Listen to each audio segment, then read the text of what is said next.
thinking about self-publishing and don't know where to start, join the Spa Girls each week for 30 minutes of honest advice, tips and resources. I'm Trudy J.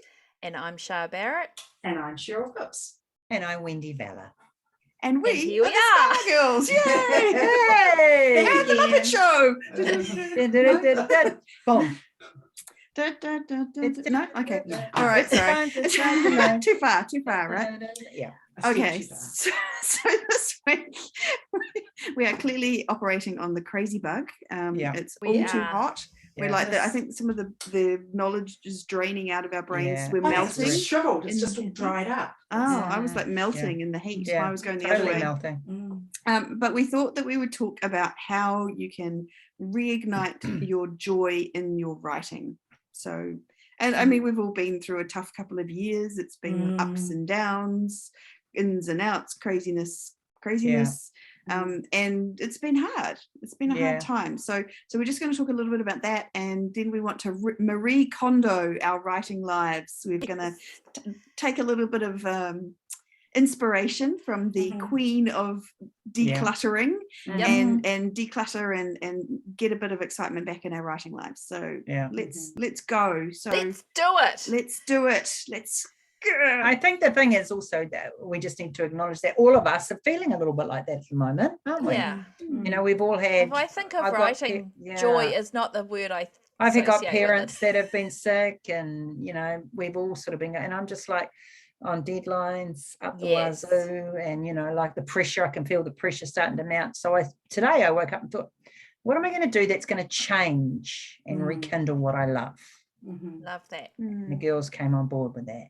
Yeah, we're definitely on board with that. Cheer ourselves up, and you, if you're feeling a bit like that. Yeah. Amen. Yeah. And I'm feeling okay at the moment, but it's because I've been through this entire year-long process of kind of getting myself to this point. Like I just remember in January last year feeling overwhelmed and stressed and kind of burnt out and kind of wondering why the hell I was even writing. Like, if this was my dream career, why did I feel so crap? Like, I was going to say SHIT. I managed to stop myself. Were you? Yeah. No one can spell either, which is excellent. And then so I went through this whole process last year where I was kind of like trying to figure out what I wanted in my career and how, you know, looking for my why and, you know, all those kinds of things. And now I'm feeling kind of good about that. I mean, what Wendy is talking about, you know, what normally Wendy does feel good about it, but this is the external stuff. But my stuff was kind of like almost my internal stuff, and the things that I was telling me myself, and the things that I was doing to myself as part of that. So, so there's, I guess the point is, there's lots of different ways that you could be feeling.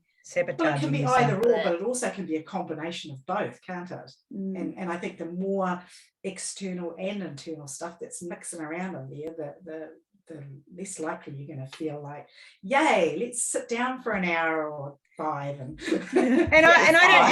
I think when it becomes a chore, that's when the creativity, like I just finished a book and I gave it to my daughter to read, and I'm just like, I mean, I say that every time, but I just felt when I finished it, I was like, meh, you know, that's so meh, you know, like, and I didn't have that. You know, I read through a bit of it and I was like, oh gosh, it just seems like I'm going through the motions. Okay, I say that every time, but I'm just saying, even more now, I feel like my creativity is just gone. It's just, I'm just writing, you know, like, but is it any good? You know, I don't really want to be sitting down and writing. I want to be reading or outside or curled up in a fetal position on the bed, you know. Which is absolutely crap, what Wendy just said, absolutely crap. But if that's how you feel, that's you mean it's crap as in that you're writing shitty books. No. Sorry. I thought you were just making a blanket statement about what Wendy says. Everything Wendy says is crap. Just by the way she said shitty too.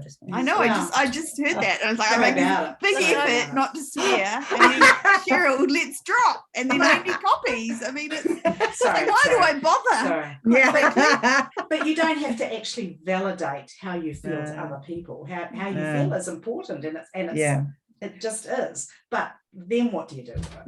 And I think sometimes when you're feeling like that, sometimes there's external things like, you know, parents being sick or whatever, but sometimes it's something you can kind of sit down and go, actually, what's going on? Like, what's the either a story that's underlying it, you know, like you're telling us, like I used to say, oh God, I hate editing's crap, it's hard and I didn't like it, and then that makes it a really unpleasant experience when you're editing. Or maybe it's a even deeper than it's like it's a self-worth thing, and maybe you think you can't write, or you're not worthy, or who am I to write this kind of thing. And that's an internal thing where you need to maybe sit down and kind of work out how you can. Pressures come from all different angles, yeah, depending on where you are in your career or where you are in your life. Exactly, you know? And it's very hard to feel joyful about an act, you know, if you've already been writing and you haven't seen the success that you're hoping to see. That's real hard to keep coming back to the coming back to the keyboard and getting yourself in a mental state of maintaining the creativity, belief, right? Maintaining the belief is that it's very hard difficult when you don't. No, that's it, totally. So I feel like now that we've sort of completely brought down the tone of the podcast, really depressed. Let's talk about some ways to kind of. We're just keeping it real, Trudels. I know. We are keeping it real, and so let's like I love Marie Kondo, and I love it, and I just highly recommend watching her series. Just from she's just like a joyful, I don't know, butterfly.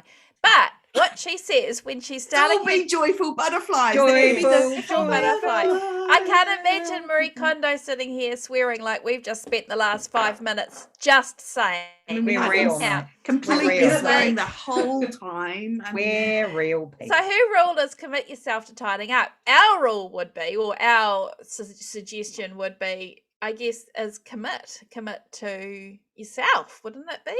Like, I don't know. How would you read that as commit?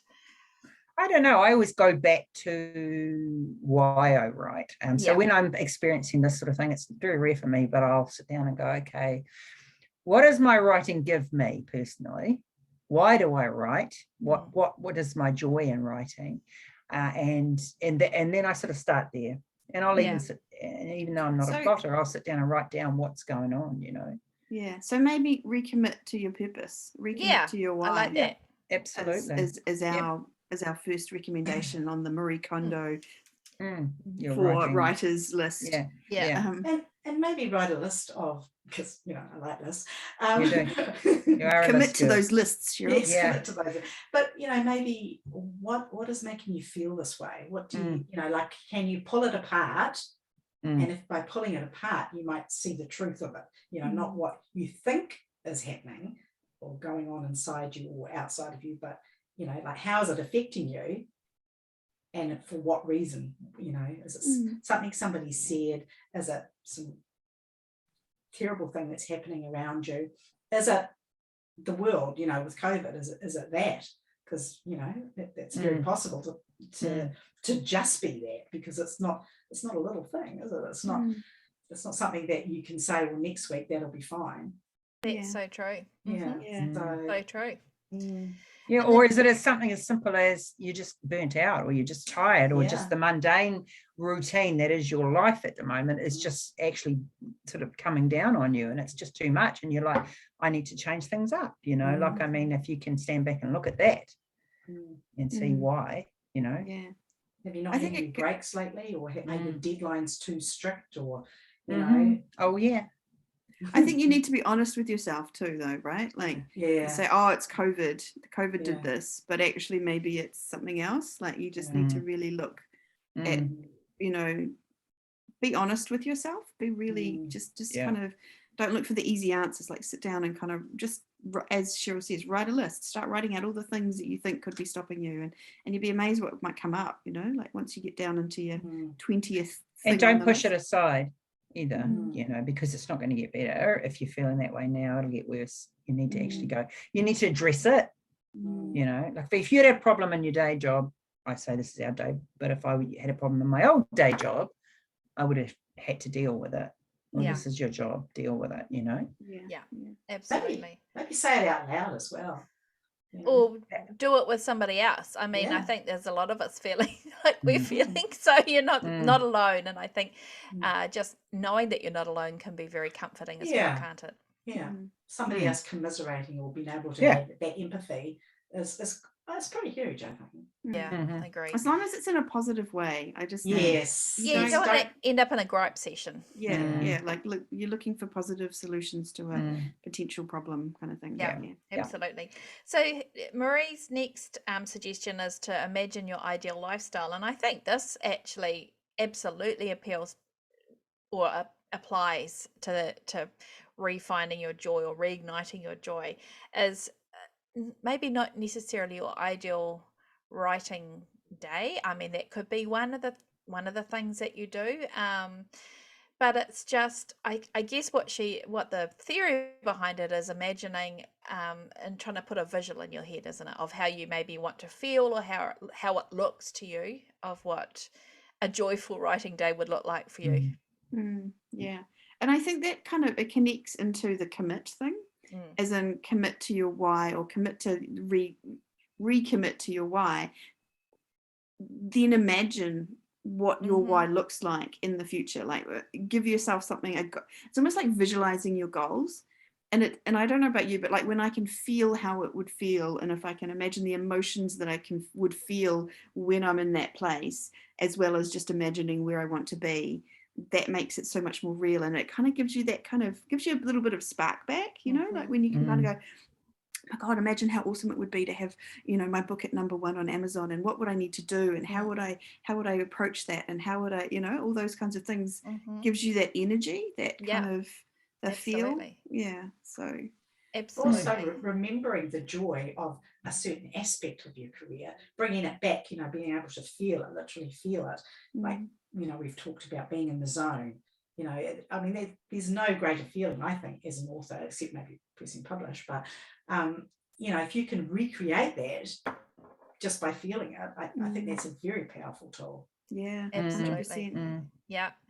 And for that, look up NLP and anchoring techniques. Just saying. Just side note. Okay. Side note And there. I do that when I write. I play the same or similar music every time. Yes. And to the point where my brain goes, oh, right, we're writing now, are we? Like, it's kind of like, and I almost know the first, I do kind of know the first notes and the first line of this particular song that I always listen to when I very first, and it's just like something, it just sort of clicks me back into place. I think rituals, a lot of writers work with that kind of, I mean, we're not talking dancing around under the moon under with a naked wolf skull on your back. But do that. Although, look, but if that's what's going to work, seriously, if that's your no, jam, no judgment zone space, here. no judgment. This is a judgment-free space. But no, absolutely. But it's getting into that. It's maybe not. It's getting into that. You sounded a little bit judgy as we said that. I'm just saying. Well, I have a candle on my desk that I light and that kind of thing when I start my day, and I start off with the intention of having a productive day or whatever, and I think that kind of thing can really help anchor you, particularly when the world does feel chaotic around you, whether it's from world events, medical events, family events, but yeah, that ritualist, I really like the focus music. There's Spotify have playlists with, I find those, I think it's no, I can't say it. Anyway, it's something to do with beats that hook into the beta wave brain waves. They really work for me. An hour can go by and it feels like 5 minutes. But I'm incredibly suggestive. And I think suggestible, not suggestive. Although I am suggestive. You are quite suggestive too. Yeah. Totally suggestive. Something I want to talk about with imagination is that, so we all authors have big imaginations, right? So we can always, and I don't know about you, but I can pretty well picture bad things happening just, in my head within a split second. I can imagine people falling down the stairs if they're not, at the top of them or whatever, like I have that kind of thing. And I think that someone said to me once, you can either have worry or you can have faith. And it's not faith in a religious sense, or it could be, but it's not. Then it's like you can either worry that something bad is going to happen, or you can have faith that things will just keep going. And both of them are imaginary. Like, worry is not fact. Worry is not what's going to happen. Worry isn't, That's you might worry something's going to happen, but it might not. It's not definite. And the same for faith. It's like you might want something to happen a certain way. You might dream that you're going to do this, finish your book, but that's, you know, that's still, but which one would you rather have? They're both kind of essentially imaginary. Which one would you rather be sitting there doing, like worrying about whether or not you're going to get COVID or what, you know, something like that, versus having faith that maybe if you just can let go of the other stuff around you and just. But that's retraining your brain, right? Because we all have worry. That's our gift. That's how we roll. We get into bed at night and we think of all the bad things that can happen and rah, rah, rah. So retraining your brain to think about faith is quite hard. Yeah, but it's doable, right? Yeah, like it's absolutely. It's doable, we're strong people. But it also requires quite a lot of energy. And I think when you're feeling in a bit of a slump, it's very hard to come up with that kind of energy. I mean, personally, the 4 words that just instill horror in me are the words trust in the process. And that's something that's often said with writers, isn't it? Trust in the process. You know, you start at the beginning, trust in the process, you'll get through to the end. Or yet, it's boy, is that hard. It's true. It's absolute truth. There's a reason why it's said, but my goodness, it's very difficult to do that. You know, for some of us more so than others. But I just think I have to, like, because there's a lot of times when we so everything just is, right? Like it is only when we give something a connotation that it gets a connotation, if you know what I mean. Like as soon as like for me, editing is bad. Like, well, editing's just editing, and it's plotting is bad. Like Wendy's plotting is bad. You know, no, plotting is not bad. Editing is not bad. They just are, and it's our perception of them that changes them. And as soon as we start saying, oh, I hate plotting or I hate editing, and oh, it's such a drag, you know, that's when you start kind of reinforce it, don't reinforcing. You? And so it's for me, it's always trying to draw myself back to just and it's trust the process, right? Like it's just keep going on the next thing and just keep kind of finding the small moments of joy or whatever inside that. Like I'm editing at the moment and you're loving it. I'm loving it. It's your life. My favorite thing in the whole world. You're so joyful about it. Joy. Oh dear. I'm on the editing train. And I'm first drafting. Also hate. I'm second drafting. Yeah. I'm not doing anything at all. So it's just, it's a mindset, right? Like you can be dragging your bones and going, oh, I hate this, it's the worst thing ever. Or you can be saying, this can be fun. Why are you doing it if it's not fun, right? Like it has to be fun. I mean, yeah, for sure. Okay, so with that in mind, with all of that said, the next thing that is part of the KonMari method is releasing and letting go. And this is my favorite, but I'm all about decluttering and I love the letting go thing. And I like what she says, if it's an item, you kind of sort out what what needs to let go in order to find new things that bring you joy. And I think this is really true in writing. As somebody with copious amounts of written and rewritten words, I think at some point it's actually very freeing to let go of that, maybe that book, that series. That's another thing. I think at some point you got to let go of beating a dead, I hate to say it, dead horse. That's a very cruel way of putting it, but maybe something that I know, just saying.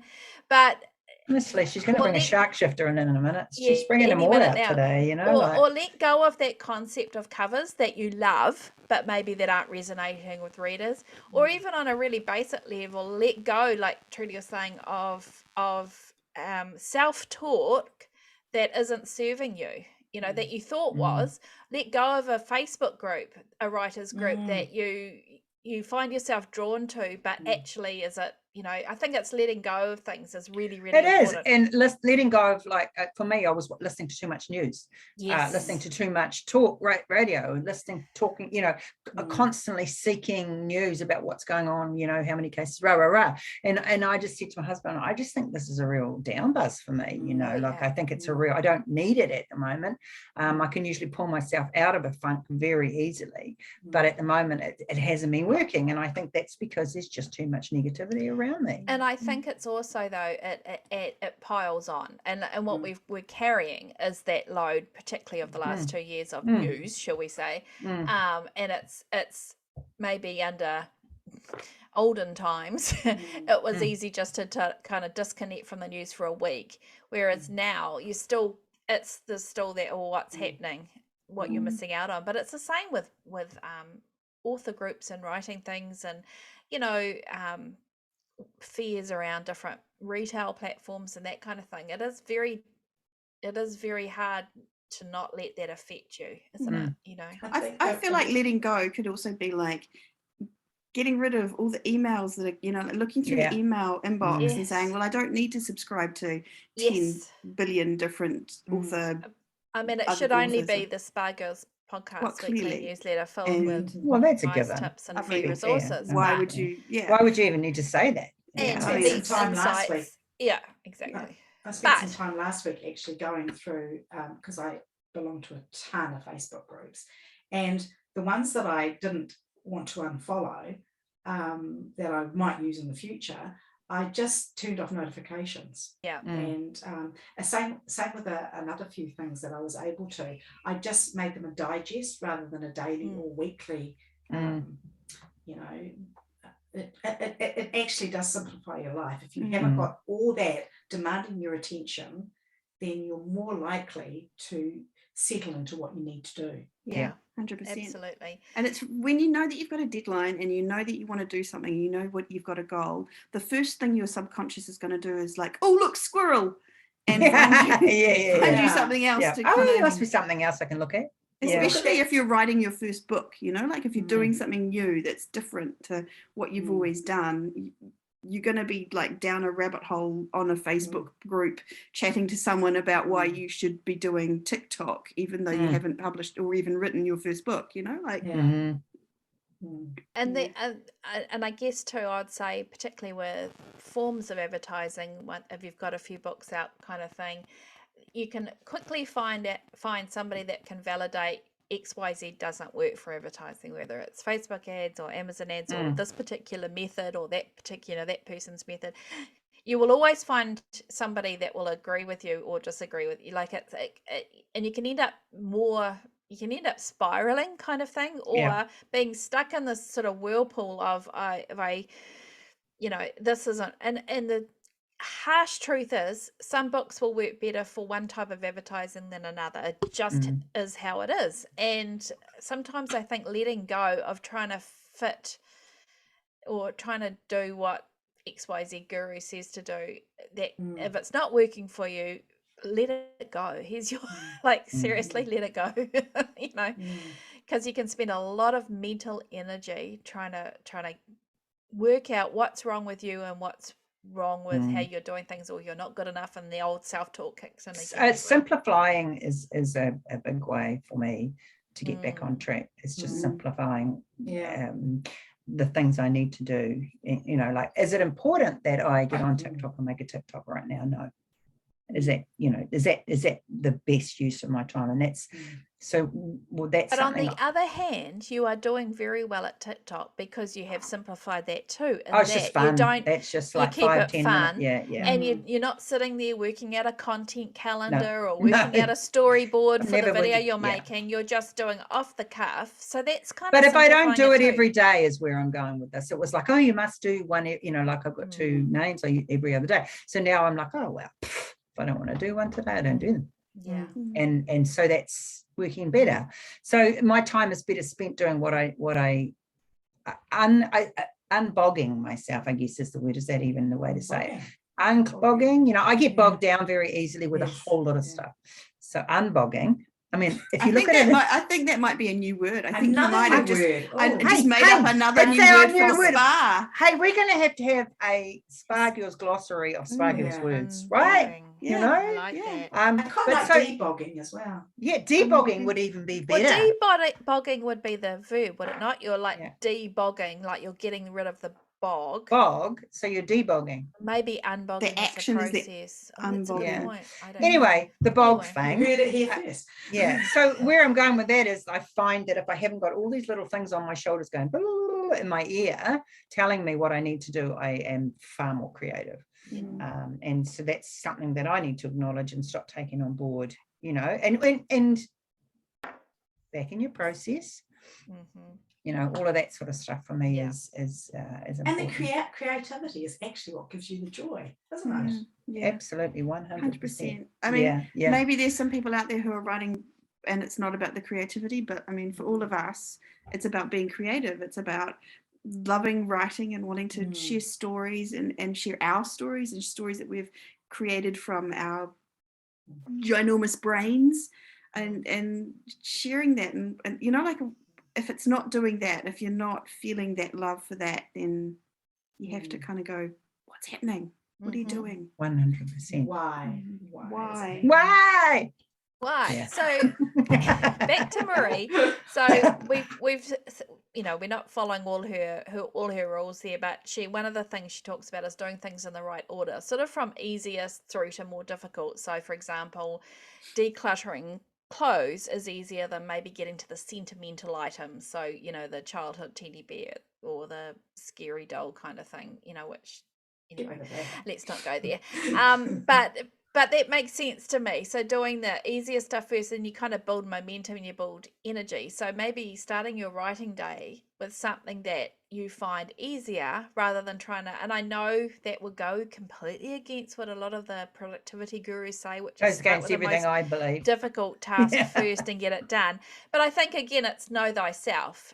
For me, if it's starting something smaller, like for maybe writing 100 words and then building up to 600 words in a Pomodoro is easier than thinking, okay, I'm going to get 2,000 words done now. And then, I think it's where you are in your journey, though. It is where you are, but also how you work too. So some people need to sort of. It feels like there's two different things there. One of them is get the small tasks done each day, but the other one is start small in your goals and build up the goals. Do you know what I mean? And that's different. Those are two different things in my mind. And I think definitely I agree with the idea of, you starting out writing, don't expect to write 2,000 words an hour when you first start. You just aim for 500 or something, just start small and build your muscle and keep going and all the rest of that. But actually doing, like I was doing this program last year and we had to do 3 daily tasks and we had to write them.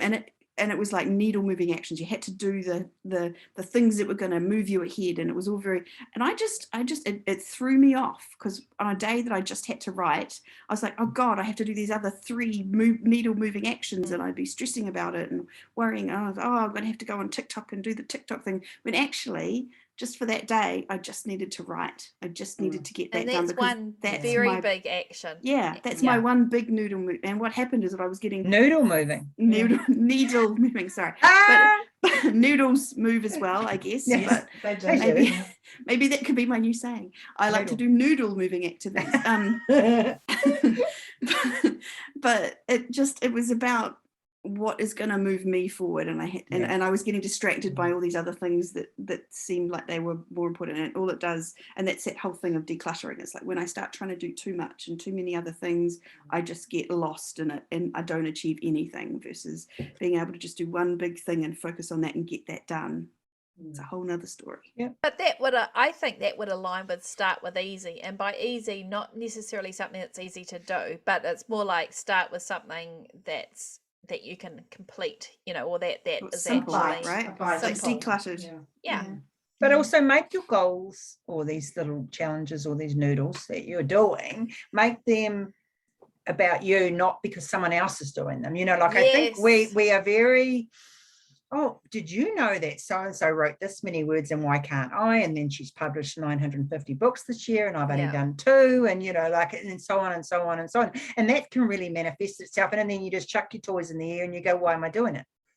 You've got to go, okay, what's relevant for me? It doesn't matter that Cheryl can write 10,000 words in an hour and I can't. But what I'm saying is, make your things relevant, mate. Really look at what suits you, what works for you, and just hone that down. There was that whole, and I guess it's still out there, like you have to write lots and lots of books to be able to make money as a self-publisher. And people do, and all power to them. Yeah, right? and if they're doing it in a way, but for me personally, I was trying to do that, and then I kind of went, actually, this is not that much fun. I don't enjoy just writing this many words in a day and not seeing my family and not exercising and not doing anything else but just sit on my butt in my chair and it wasn't like I want an amazing life that's full of lots of different things and is variety and is exciting, and I get to do cool stuff as well as being a writer. And so I think, and my mindset now is that I can do both.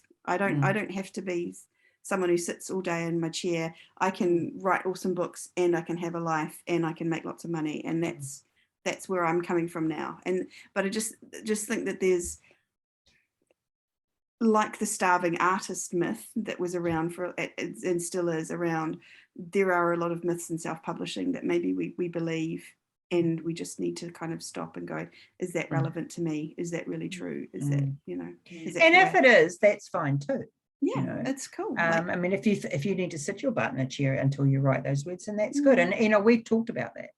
And But we've had people on the show Yeah. who love writing 10,000 words a day, and that feeds their soul. Yeah. And it's right. exactly what they want to be doing. And that's awesome. But it is not what feeds my soul. And so I guess it's all about self-knowledge. What suits you? Yeah, Absolutely, I think it is. self-knowledge. That's exactly Yeah, right. absolutely. And equally, 100%.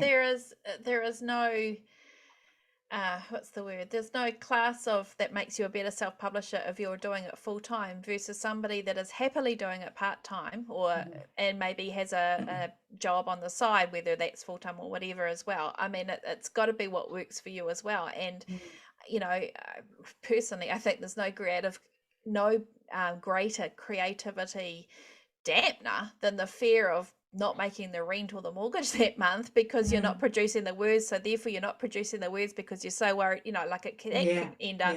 And I've seen a number of authors that are actually better for doing something else away, maybe with other people, gosh, remember those days, whether it's doing something that somebody would perceive as a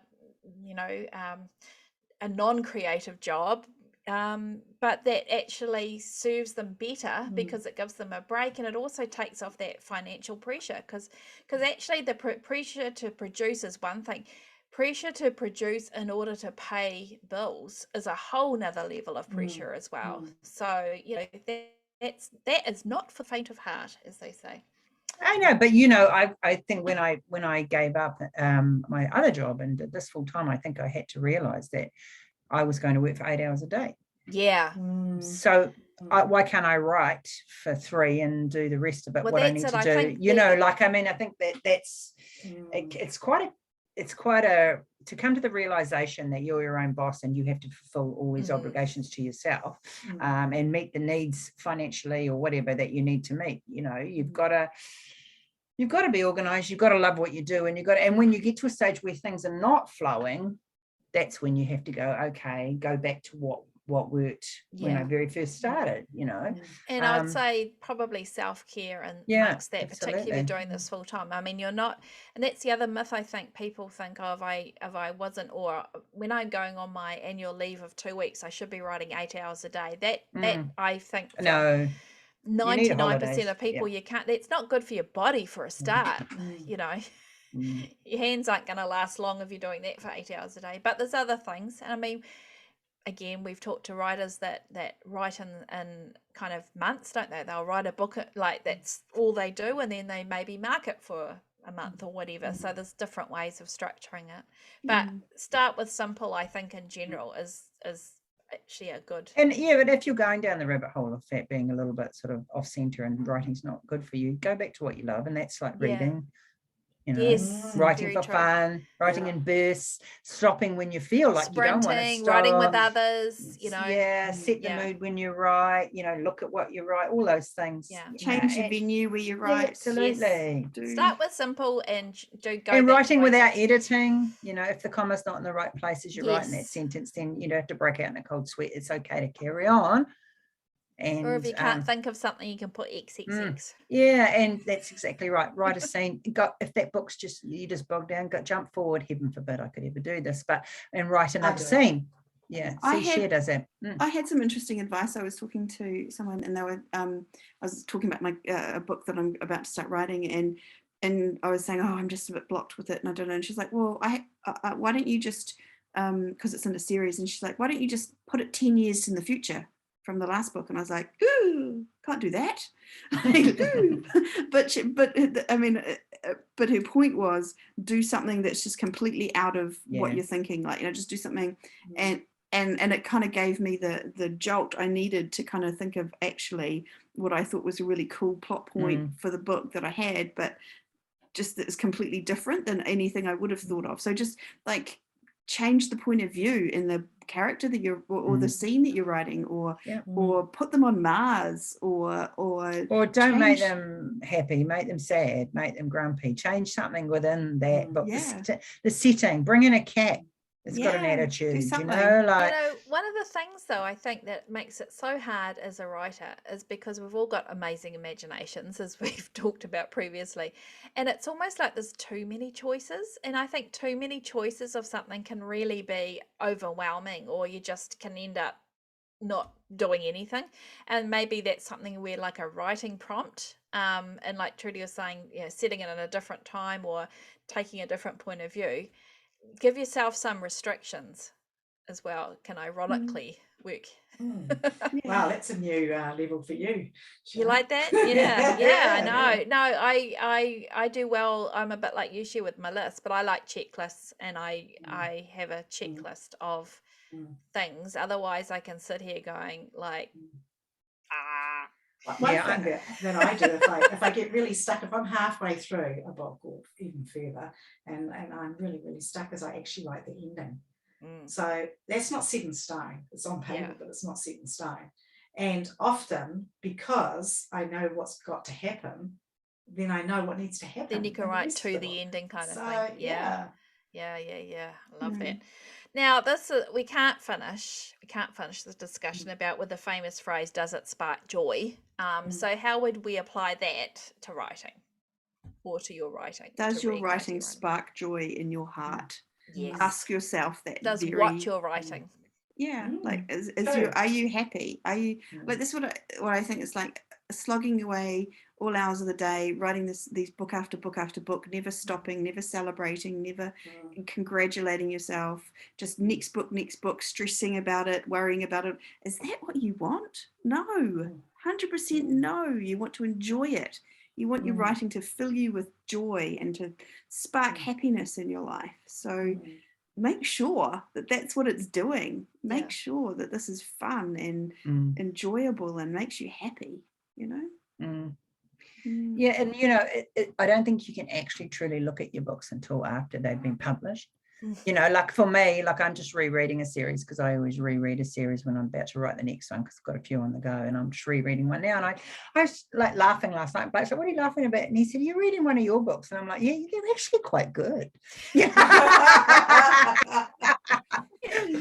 And he's like, "And you're surprised by that?" And I'm like, "No, but those 2 million sales, Wendy, just happened. They're just randoms. But what I'm saying is, if you have got a few books, go back and read them, because I think you'll be pleasantly surprised. Because a lot of writers go, "I could never read my own books," but go back and read them, and you'll understand why you're writing.